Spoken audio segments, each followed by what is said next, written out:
வணக்கம். ஆகாஷ்வாணி புதுச்சேரி செய்திச் சுருக்கம் வாசிப்பவர் தெரேசா ஆரோக்கியதாஸ். பிரதமர் திரு நரேந்திர மோடிக்கு நாடாளுமன்ற அடிப்படை தன்மையில் ஆழ்ந்த நம்பிக்கை இருப்பதாகவும் நாட்டின் நாடாளுமன்ற ஜனநாயகத்தின் விதிகள், நடைமுறைகள் மற்றும் மரபுகளில் எப்போதும் அசைக்க முடியாத நம்பிக்கை இருப்பதாகவும் மக்களவைத் தலைவர் திரு ஓம் பிர்லா தெரிவித்துள்ளார்.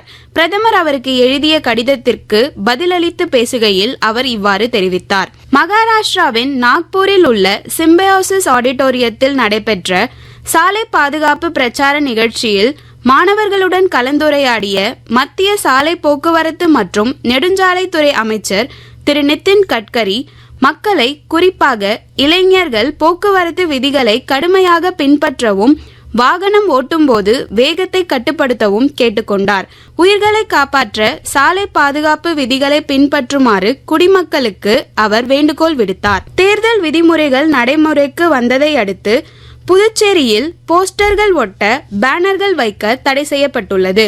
நேர்மையான மற்றும் வெளிப்படையான தேர்தல் நடைபெறுவதை உறுதி செய்யும் பொருட்டு மாவட்ட நிர்வாகம் பல்வேறு தடுப்பு நடவடிக்கைகளை மேற்கொண்டு வருவதாக மாவட்ட தேர்தல் அதிகாரியும் ஆட்சியருமான திரு குலோத்துங்கன் செய்திக்குறிப்பில் வெளியிட்டுள்ளார். புதுச்சேரியில் வாக்கு எந்திரத்தில் வேட்பாளர்களின் வண்ணப்படம் இடம்பெறும் என்று தேர்தல் ஆணையம் தெரிவித்துள்ளது.